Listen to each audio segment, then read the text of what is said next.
Good afternoon, ladies and gentlemen. My name is Chibuit, a project assistant from FFD. It is my pleasure to be a moderator for this session on the national policy making supporting resilience through farmer and forest producer organizations with Vietnam case study. So today's sessions will last 45 minutes, and I would like to send my sincere appreciation to all participants. First of all, may I briefly introduce our panelists. Dr. Tran is currently the director of the Silviculture Institute under the Vietnam Academy of Forest Science. Dr. Dong has contributed considerably to the development of the Vietnam forest certification system for the last recent year. Ms. Voan is the former Vice Director of the International Cooperation Development Department, Vietnam Farmer Union. She is also representing the Forest and Farm Facility Program in Vietnam. Dr. Binh is a representative from Vietnam Administration of Forestry. Dr. Binh is a member of the Vietnam Forest Certification System Office, which is responsible for all activities in terms of sustainable forest management and forest certification. Mr. Hoai, Vice President and General Secretary from the Vietnam Timber and Forest Product Association, a non-profit and non-governmental organization presenting Vietnamese enterprise, scientists, and technical managers working in the forestry sector. Associate Professor Dr. Pham Yến. She's Director of the Department of International Cooperation Development, Vietnam Cooperative Alliance, a social and economic organization which play in active roles in national agricultural restructuring, rural modernization, and sustainable poverty reduction. As we all know, climate change is a big problem. Unfortunately, Vietnam is among the countries that have been most affected by climate change. The government of Vietnam has recognized the importance of forestry, especially the roles of agricultural farmer and small forest producer in responding to climate change. Many policies have been issued. However, are they strong enough to support smallholder forest farmer? Let's find out together. Our first topic today will focus on the development of smallholder forestry in Vietnam, including current status, opportunity, challenges, and recommendations for advancing small-scale forestry. The topic will be addressed by Dr. Tran and Ms. Hoai. Now I will turn it over to Dr. Dong. Thank you very much, Ms. Chi. I think firstly I'd introduce a little bit about the status of the small-scale forestry in Vietnam. So I think during the last 30 years, so Vietnamese government has successfully shifted from the 100% of the state-owned forestry to more involvement of the private sector in the forestry in Vietnam. So now in the forest management, so we have about 10 million hectares of natural forest, and 25% is managed by the smallholders and communities. And also for the plantations, so we have about 4.3 million hectare plantations, and about 70% is managed by smallholders, mostly the households and communities. And they are contributing a lot to the development of forestry in Vietnam recently. And of course, so some challenge for them. I think I would say that the biggest challenge is their own capacity in forest management, because they are I think they are the most differentist group in the forest owner, so they have not been trained well in the forest management. So there are so many problems with the forest management, for example, the low productivities, and also some effects on the from the climate change on their own forest plantation, for example, and also some other issues like environmental and social issues related to the forest management of the managed by smallholders. And the second challenge is you can say that it's a lack of the incentive for the smallholder forestry, especially they are in the low capacity of the financing, for example. So that's said to run or maybe high interest rates is also the barrier for them to invest in the plantation. And in terms of the organization, so I think the farmer in Vietnam, of course, we have the farmer unions, But I think it's about, for them, it's more experience in the agriculture management. But for forestry, it's still very weak. And I think now we cannot see any good organization to link the farmers themselves to become more stronger organization. Because in Vietnam, you know that the supply chain of the forestry production is very complicated. So I think the farmer is still the most disadvantaged group because they, for example, when they sell product is maybe they are not the party to decide the price of the products, but maybe the middleman or maybe wood processing companies. So they have some disadvantages in this supply chain. And also the connecting between the farmer with the timber forestry, timber processing company is also very weak. So I think it's better to have the good organization for the farmer to enhance them, to enhance the capacity of the farmers.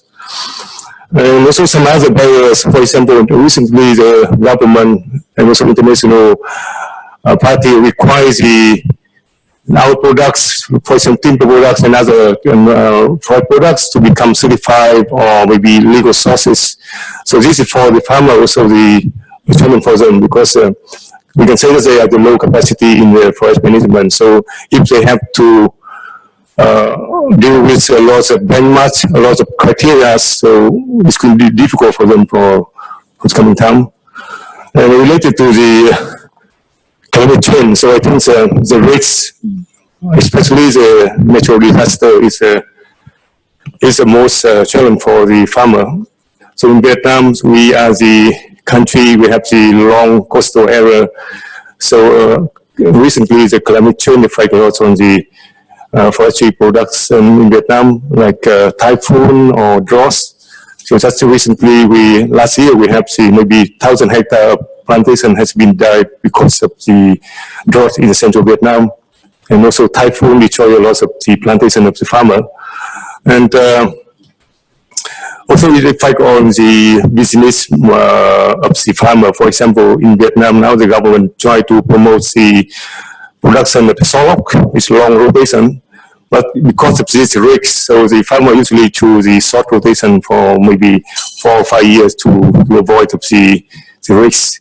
So I think climate change, of course, there are also some other issues, but I think the most challenge for the farmer is natural disaster like typhoon and droughts, and also forest fire also an issue. So this is some information for myself, which I think other people can contribute more for these panelists. Thank you very much. Yeah. Thank you very much, Dr. Dong. To continue, Mr. Hoai is going to dig in the topic from different perspectives. Please go ahead, Dr. Hoai. Thank you very much, Mrs. Chi, for your brief introduction. Actually, I would like to say from the outlet of my discussion that in the past, I worked for International Cooperation Department of Ministry of Agriculture and Rural Development of Vietnam, and I was in charge of cooperation between Vietnam and Finland in the field of forestry and rural development. And I happened to learn about the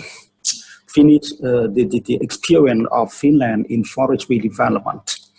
And I am quite impressed with what you have successfully done in the Finland for forestry development.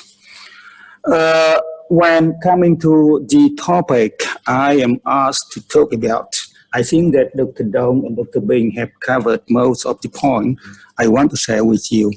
However, within quite a limited time span allocated for me, I would like to emphasize certain things. Okay, first I would like to say that Vietnam has been emerging as a top exporter of wood product worldwide. And because of that, people now have the driver for small-scale commercial plantation development. Because there is market for farmers to sell their products, the timber they are producing. And secondly, in Vietnam, it is different, quite different from Finland. In Vietnam, the site of plantation owned by a small household is quite small, just 3 hectares in average. And it is difficult for people to manage or to apply different significant technologies or marketing of their products.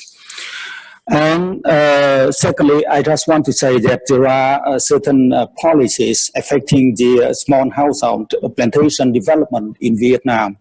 That is land allocation policy. The government decided to allocate land to farmers for reforestation or for commercial plantation development. And secondly, the government is now applying the policy for payment for ecosystem services provided by forests. And thirdly, I just want to mention about the VPA FLECT that has been ratified by EU and by Vietnamese government recently for timber legality assurance. And because of that, somebody has to make effort to group people or to have farmers work together in certain organizational form, including commercial plantation cooperatives. Right now, there are a lot of forestry cooperatives which have been established recently in different parts of Vietnam. But there are still some problems with the co-op to function well and to provide benefit to the members of co-op. For instance, lack of information, lack of connection with the market, and lack of knowledge to apply for FSC or PFC certification. And because of that, my association, Vietnam Timber and Forest Product Association, is now trying to connect or to develop partnership between small households and entrepreneurs, wood processing and trading companies. And together, I think that we can be expected to provide certain benefit to the farmers who are flecting or who are efforting to do good business in small scale plantation business. Thank you for your attention. Thank you very much, Dr. Hoai, for your presentation. And when it comes to the inclusion of smallholder farmer in the national climate agenda, a lot of opportunities and challenges have been observed. I would like to invite Ms. Bule Ivan to help us to clarify what are the main challenges, how can forest smallholder contribute to the climate agenda, as well as how can the organization promote smallholder interest in climate questions. Hi everyone, I'm very pleased to share with you some information from my organization. My organization, Vietnam Farmer Union, and I'm now senior advisor of program supported by Forest and Farm Facility of FAO for Vietnam Farmer Union.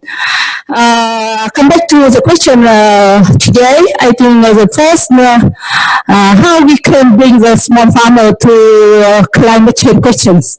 It's very difficult question because the farmer only concerned about the income, about the production, the business, the livelihood. But climate change, sometimes if we do not have the good approach to tell them, maybe they do not interested.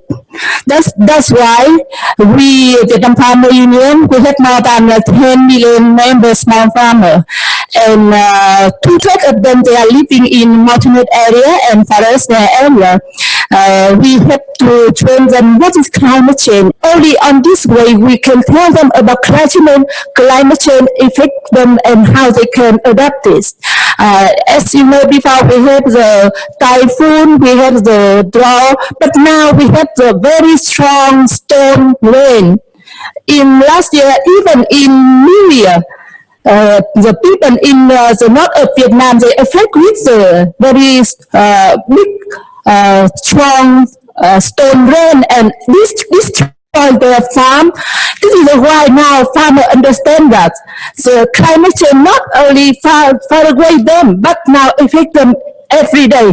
Every day they can have some very suddenly natural disaster. This is why we train them, we have some communication for them, but we have to link with the production and business. This is a way when we talk with the farmer and we bring them to the national action plan for climate change. And the second question, how the small forest produce can contribute to national climate change? Yes, when they understand the climate change affect them every day, and we train them. First, we BNW side collaboration with the Ministry of Agriculture and Rural Development, Ministry of Natural Resources and Environment. We side and we implement the national program for climate change adaptation. And the second thing, we train the farmer how they can organize well. They can establish a collective group or cooperative, and based on that we change the capacity, how they can work together, how they can negotiate with buyer, how they can sell their product, not only the big log or forest product and even the farm product. And they can sell the mushroom, herb medicine. Oh yes, in the forest landscape they have many things. They can earn the money and they still keep the forest very, very good. They do not need to cut the tree with a 5 year or 6 year. And based on that, we connect them with the company. For example, in FMF, we connect with the forest farmer in Yên Bái with a Hoa company. And Hoa company help them to build up the value chain of FSC product. And now they can export the FSC product to the buyer in Europe. It means that every cubic of meter of block timber, they can earn 20% higher. This is a way we train the farmer. They involve in business, in production, but in the way of that, they understand they have the value in their forest. Now we have to keep the forest, and they can contribute to climate action plan of our country by their production, by their forest. They do not destroy the forest. They keep the forest, they manage very well. For example, in Vietnam, we have the 4 province, Hòa Bình, Yên Bái, Bắc Cạn, and Sơn La, where FFF implement those activities. And based on that, now farmer can have more money, have some more method for mitigation and adaptation with climate change. And by the way, they have the new knowledge on business. And we not only focus on those activities, and now we think that the landscape is the value of farmers, small farmer. They only not have the money from the production. They can get their money from their landscape. This is why we have the landscape approach. We show them how they can do some tourism, forest agriculture tourism, and how they can sell the handicraft product to the tourist people visitor. And now we also build up the forest and landscape protection, linkage with the community road tourism, and keep some very traditional culture of Hmong, Dao, Thai, ethnic minority culture. And based on that, the farmer organization and small farmer not only keep their landscape, but they can get money from the cultural services. For example, visitors come, they can dance, they can tell them how they can use herbal medicine for birds, for make the people healthier. Even that, when the people can get the income and they can enjoy on climate change adaptation by their actions. We only tell them and let them understand. But almost the production and activity only when implement when we have support from local authority. This is why in FFF we have the first outcome of our program. This is how we create enabling policy environment for people. We organize roundtable discussion in commune, in district, in province, and on roundtable discussion we bring on challenges and difficulty of farmers, small farmer group, and small farmer at grassroots level. We bring this challenge to discussion, and we ask and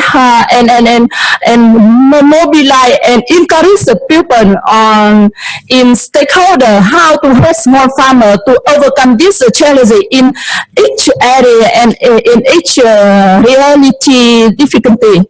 And based on round table discussion, almost the people can come and can see, oh, small farmer in our area, they have difficulty in the credit, for example, or in land use certification.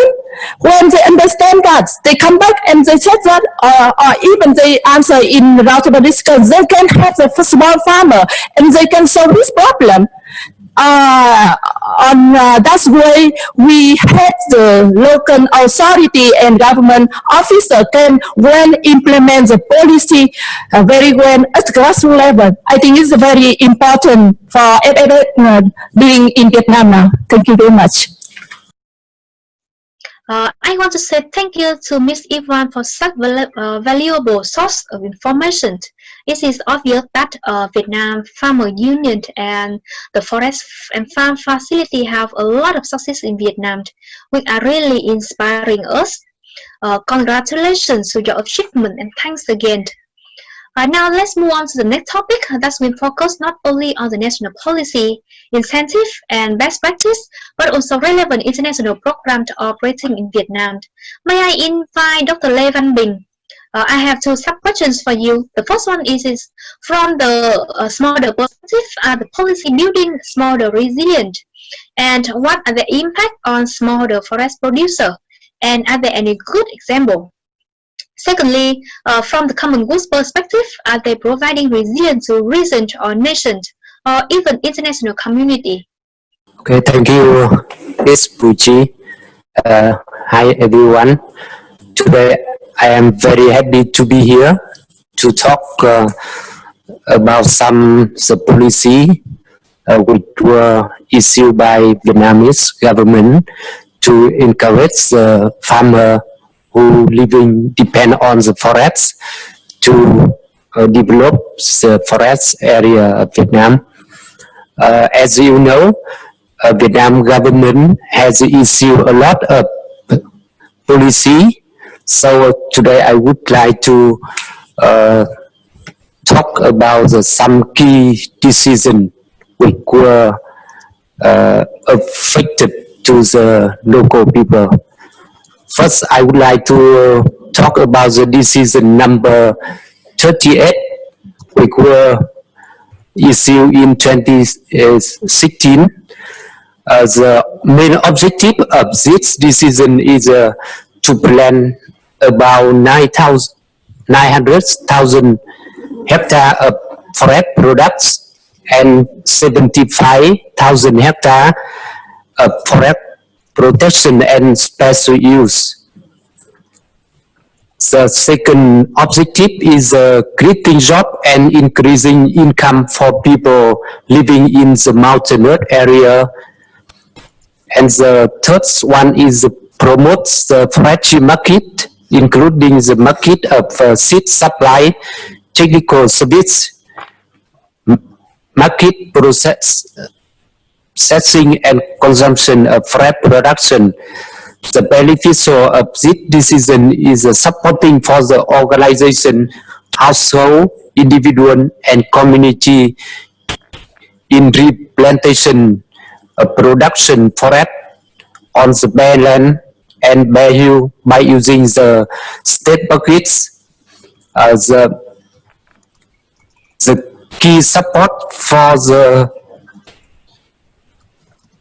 farmer is first is the forest for supplying the large timber with the rotation in longer than 10 years. The support level is 9 million VND per hectare, and the forest for supplying small timber with exploited before 10 years of age. The support level is about 5 million VND per hectare. And the important in this decision is supporting for the sustainable forest certificate of enterprise, community, group of household and households, which the level of support is about 300,000 VND per hectare. And the second key decision, I would say, is decision number 886, with the purpose to improve the sustainable forestry development program in the 2016 to 2020 periods. The main objective of this decision is increase the value growth rate from 5 to 6% per year. And the second is the rate of national forest cover reach 42%. And the area of forest is reach 14.4 million hectares. As a productivity of plantation forest reach 20 cubic meter per hectare per year. And the important is to maintain 25 million jobs for the local area, increase their income, reduce poverty for group of people living based on the forest. And the last key decision, I would say, the decision number 1288, which were issued in 2018, with the objective of this decision is manage and use of forest resources sustainable, increase the value of plantation forest, increase the income for people living based on forest, and meet the export market demand of forest production. And the key reason of this decision is the Vietnam Forest Certification Scheme was established in 1990. The Vietnam Forest Certification Scheme is a system that includes agency, organization, and related documents to ensure the implementation sustainable forest management and forest certification to meet the requirement of sustainable forest management and compliant international rule. This scheme is very useful for the local people, with the group forest management standard, which promotes increase and maintain the forests for the remote area. And the result of some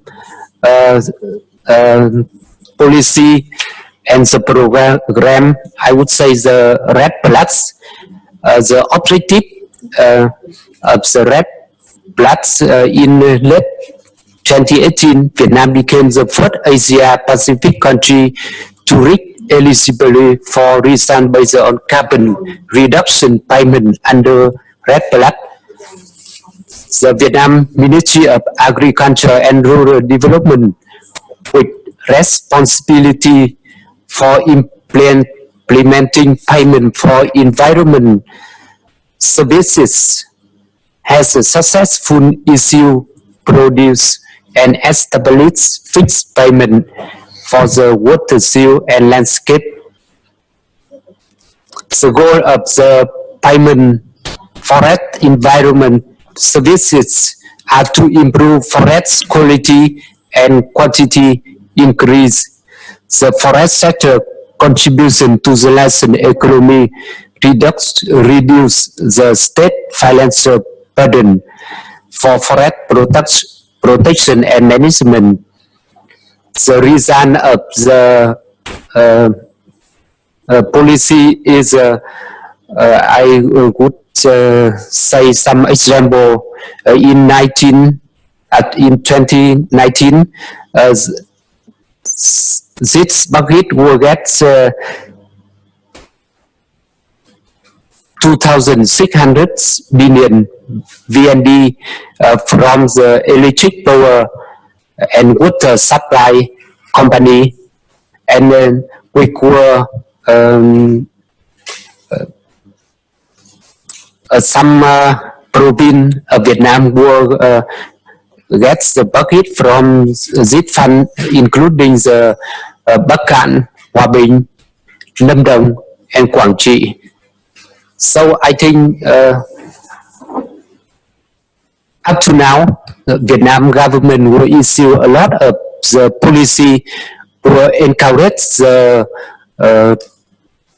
local people, especially who depend on the forest, to maintain the forest and increase the forest cover in Vietnam. Thank you. Thank you very much, Dr. Binh. Now let's move on to the last presentations. Associate Professor Dr. Pham is going to continue with the discussions about the policy response from the government of Vietnam. The questions for her are: if the ROAS policy are already in place, is there any bottleneck that prevents smallholders equally benefiting them? And what are the recommendations to advance smallholder forestry and inclusion for forest producer in national climate agenda? Thank you for all the panelists today. And from all the panelists today, we can see a comprehensive picture and background about the forest developments in Vietnam, from the challenges to opportunities and policy aspects. The recommendations that in order to advance smallholders, forestries, and also in order to participate in the national climate agenda, from VCA, we would think that only supporting from the policy point of view, those policies should be designed in a simple and easy to apply procedures in practice, also with an appropriate process, and also clear profile and information transparency in order to helping the smallholders forestry easy and also able to participate in. And also having a policy to granting loans according to the development cycles plan with incentive interests can take the planted forests as a collateral, and encouraging smallholders to become members of the cooperatives. So to establish new forestry cooperatives, or support and maintaining the efficiencies of the current forestry cooperatives. Training and also enhancing the capacities of the those organizations in order them to participate in the package on the carbon offsets for a long-term plantations business.